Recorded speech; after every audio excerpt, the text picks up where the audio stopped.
Hey everyone, it is Thursday, December 10th, 2020, and we are following up with multiple main ideas, lesson 2. Let's go ahead and get started. Once again, our standards will always be listed at the start of each slide. All right, so once again, we are finding how there are more main ideas than one in a given novel. Yesterday, we started looking at Lord of the Rings. The main point of Frodo's journey was to destroy the ring. With that, we looked into the main idea of the ring and what it could represent. Let's take a look at all the responses from yesterday. All right, so once again, today I want to teach you that readers find many ideas in texts, not just one main idea.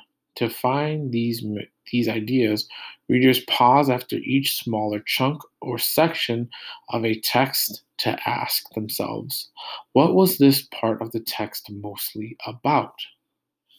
So that was our goal from yesterday, and we are extending that goal to today. So our question for the review yesterday, right? The power of invisibility. Yesterday, you had time to think about the power. About the power of invisibility. All right, I asked you why you think it holds so much power, and I followed up with, what do you think it represents? Okay. So now let's actually dialogue about this. All right. If you are synchronous, you won't be able to dialogue about this. Or if you are asynchronous, you won't be able to dialogue about this.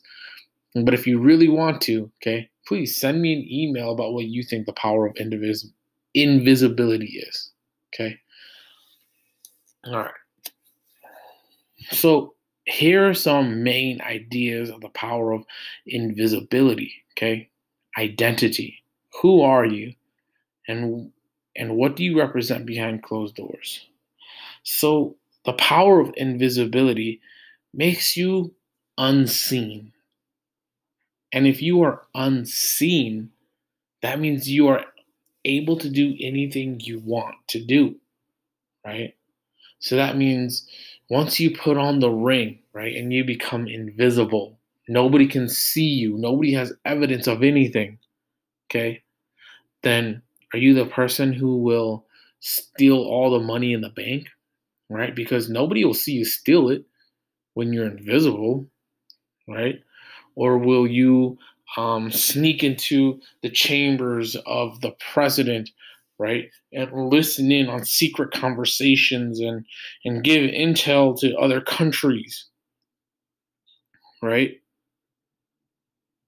And essentially, the power of invisibility asks this: who are you when nobody's watching? Are you a liar, a cheater, a stealer, right? And this is the power that comes with invisibility. Okay, who are you when nobody's watching? When you go behind closed doors, are you the person who is cussing and using profanity and yelling at your mom, right? When you're not around your friends, okay, who are you? What do you represent? And this is what invisibility can do to you. It can make you who you truly are when nobody's watching. Okay? Right? Are you going to take the extra loaf of bread, right? Even when you don't need it. Okay? Because nobody will see you do it, so do it anyways. Right? And so then that goes into our next part, character, right? It's temptation, right? The temptation to be able to do whatever you want, whenever you want. Okay? The power of invisibility grants you that. Okay? You can, once again, do anything with it, right? And in Lord of the Rings, if you are invisible and you're like a really great warrior, well, guess what? You could probably assassinate anybody and everybody you want to. Okay? And so that is just one great power of invisibility, right? And so let me ask this last question among us. What if the imposter had the power of invisibility? Right? So do we get to see just how broken that becomes? Okay. They wouldn't have to hide in vents. They probably wouldn't even have to sabotage anymore. Why? Because they could just reveal themselves whenever they want to. Okay. And so that's what it means. The power of invisibility. Who are you when nobody's watching? Great question. All right, let's go ahead and move on. So we're going to be focusing now into another main point, okay, or another main idea. And that main idea is character development, okay? So we get to see how they both developed, Frodo and Sam, but we're mainly going to be focusing on Sam, okay? So here's a quick clip from the start of the movie.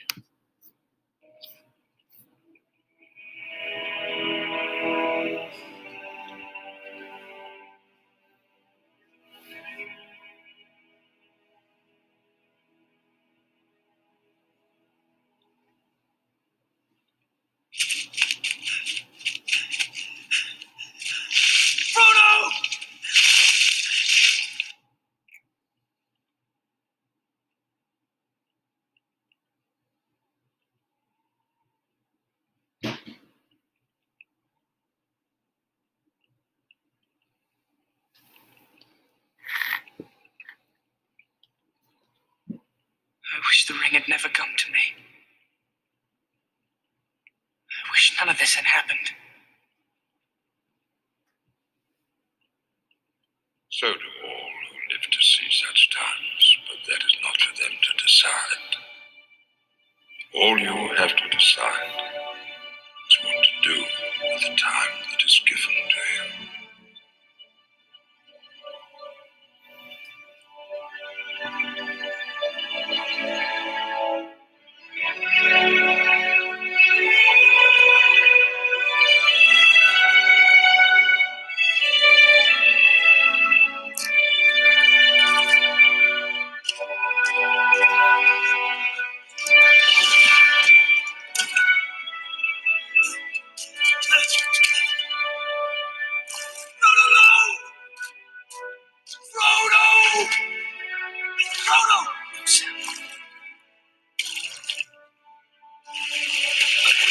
Go back, Sam! I'm going to Mordor alone. Of course you are. And I'm coming with you! You can't swim!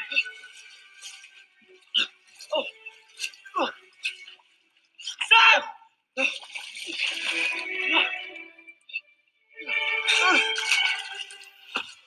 Sam!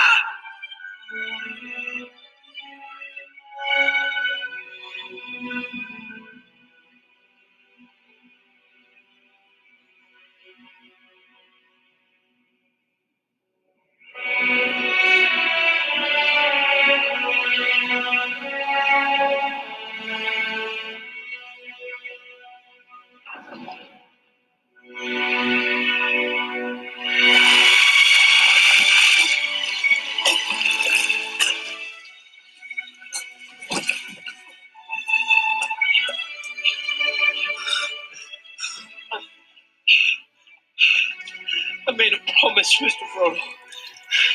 A promise. Don't you leave him, Samwise Gamgee. And I don't mean to. I don't mean to. Sam.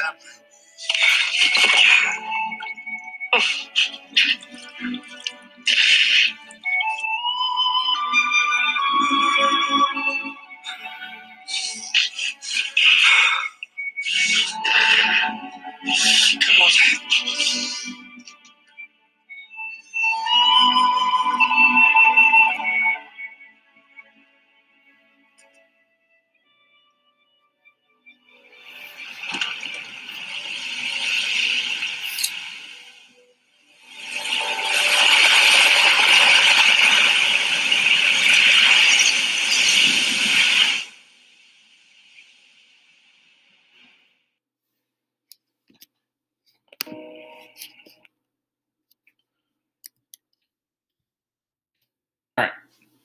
So, who in their right mind tries to swim when they know they clearly cannot? Okay. So, know that I can make about like 3 lessons based on character, symbolism, themes alone. All right. But we're only going to be focused on one character, and that character is Samwise Gamgee.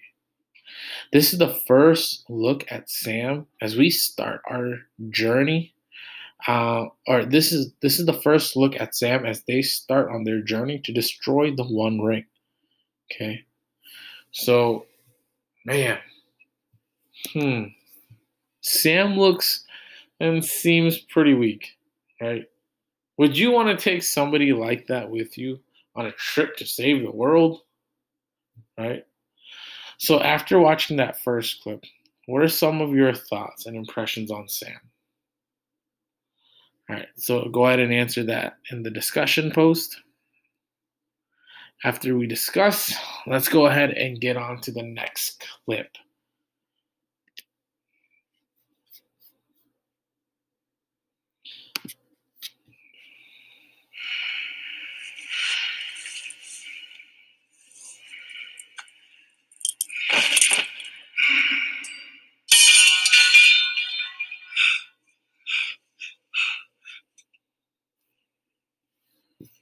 I can't do this, Sam.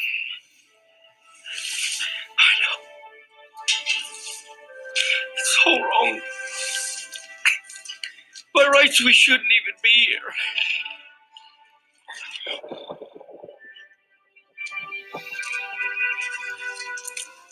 But we are.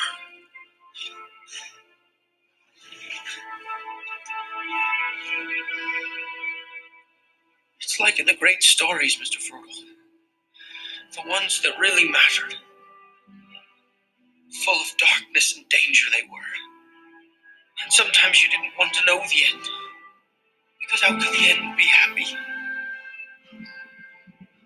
How could the world go back to the way it was when so much bad happened?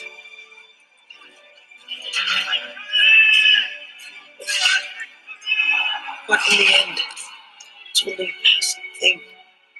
The shadow. Even darkness must pass. A new day will come. And when the sun shines, it'll shine out the clearer. Those were the stories that stayed with you. That meant something. Even if you were too small to understand why. But I think, Mr. Frugal, I do understand. I know now. Folk in those stories had lots of chances of turning back, only they didn't. They kept going. Because they were holding on to something. What are we holding on to, Sam?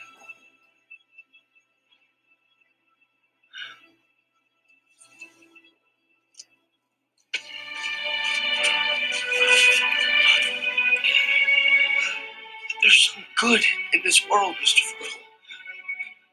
And it's worth fighting for.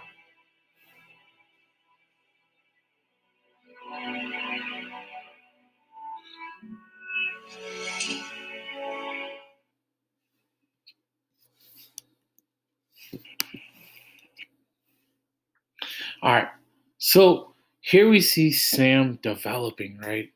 His character development and who he becomes. So this is the quote that I really loved from him. How could the world go back to the way it was when so much bad has happened? But in the end, it is only a passing thing. The shadow, even the darkness must pass. A new day will come. And when the sun shines, it will shine out the clearer. Right? Folks in these stories keep going because they were holding on to something. And that something, right, is that there is some good in this world. So once again, we're continuing to think about how Sam is developing as a character, right, and who he is becoming. Okay, Let's go ahead and move on to the next clip.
What are you up to?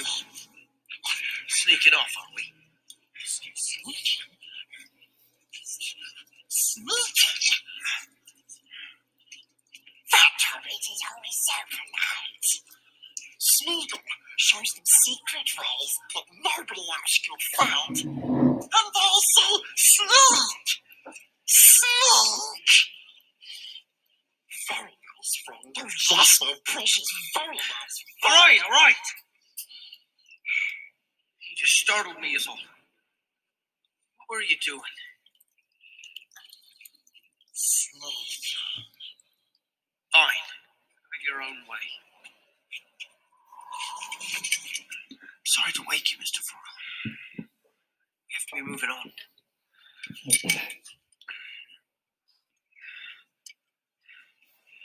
It's dark still. It's always dark here.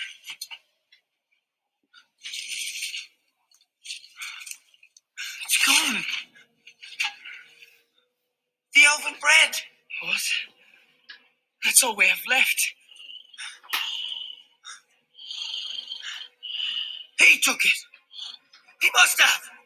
Smeagol? No, not poor Smeagol. Smeagol hates mousy elf bread. You're a lying rat. What did you do with it? He doesn't eat it. Can't have taken it. What's this? Crumbs on his jacket says, he took it! He took it! I've seen him. He's always stuffing his face when Moss is not looking. That's a filthy lie! You stinking two-faced snake! Sam! For me! Stop! Ow! Sam! I'll get him! Sam! No! Oh, I'm sorry. I didn't mean it to go so far. I was just so angry. Here, just rest a bit. I'm all right. No, you're not all right. I'm exhausted. It's that golem. It's this place. It's that thing around your neck. I could help a bit. I could carry it for a while. I could carry it. Share the load. Get away! I don't want to keep it. I just want to help. See? He wants it for himself. Shut up, you! Go away! Get out of here! No, Sam. It's you. I'm sorry, Sam. But he's a liar. He's poisoned you against me. You can't help me anymore. You don't mean that. Go home.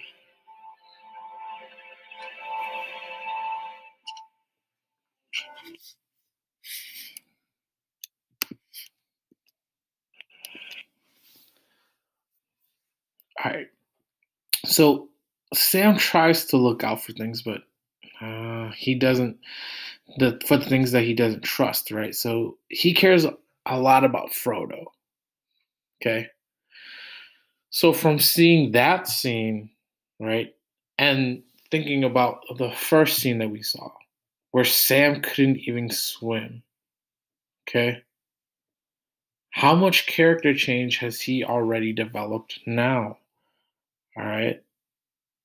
So he doesn't trust Smeagol, and so he always tries to keep a lookout. But remember, the ring gives or makes you hear voices in your head. Okay, and so Frodo, right, carrying that ring, is hearing different things, and he sees differently, and he thinks differently. And once again, we said it kind of makes you go crazy. Okay, so let's go ahead and watch the last clip of our character Sam.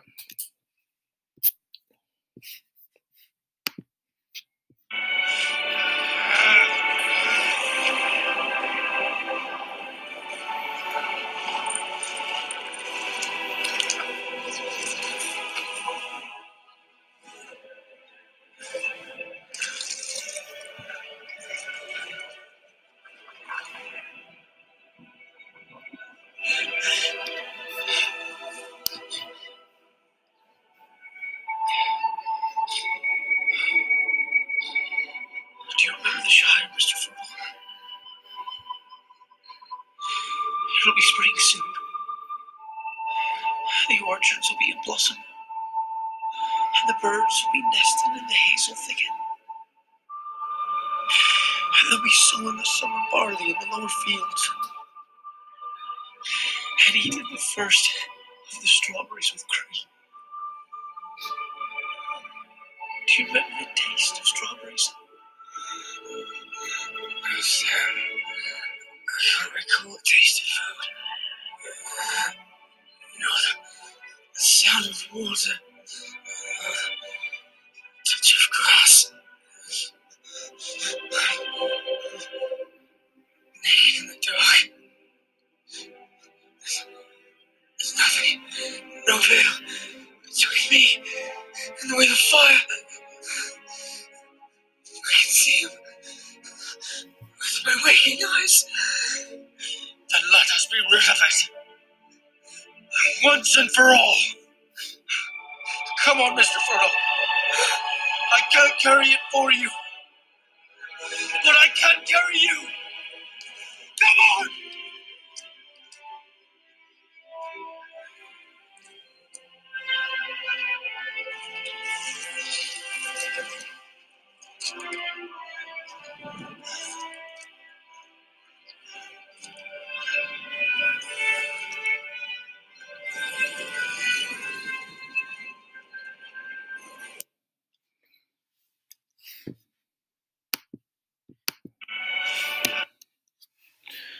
All right.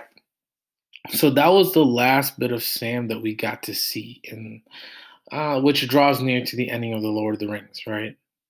So once again, we're talking about how characters develop because that's one of the main points. Okay. So in that scene, we get to see them just talking about the farm, right, and growing things and all that jazz. When they have the ring that can take over the world.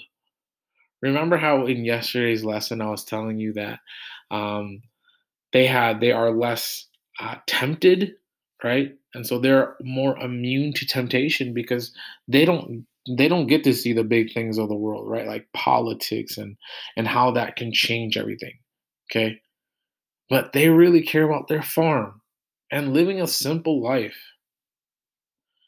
So once again, can we see his character development? Okay? In this main idea, Sam is the unsung hero. Okay? He develops the most. In truth, he is the true protagonist. He has, or he was, everything he thought he wasn't. So in this series, okay, we see that Sam is always like, oh, a hero is this, a hero is that, and that's not me. But in truth, we see that it is truly his actions that make him who he is and how he develops. So once again, we're taking a break from our Just Right books. And then here's a recap, right? So does everybody see how many main ideas drove the story of Lord of the Rings? Right? And these are only just two aspects, right? I just talked about a little bit of the power of the ring and then a little bit of character development found in Sam. Okay, there's so much more main ideas and main points and themes found in Lord of the Rings, but that's just a little bit, okay? But in your review today, in your own words, I want you to describe the character change of Sam. How was he like at the beginning? How did he develop in the middle? And who did he become in the end? Your reflection should at least be 3 sentences long. All right. That just about ends our lesson for today. I hope everyone is doing well, and I'll see you all soon. All right.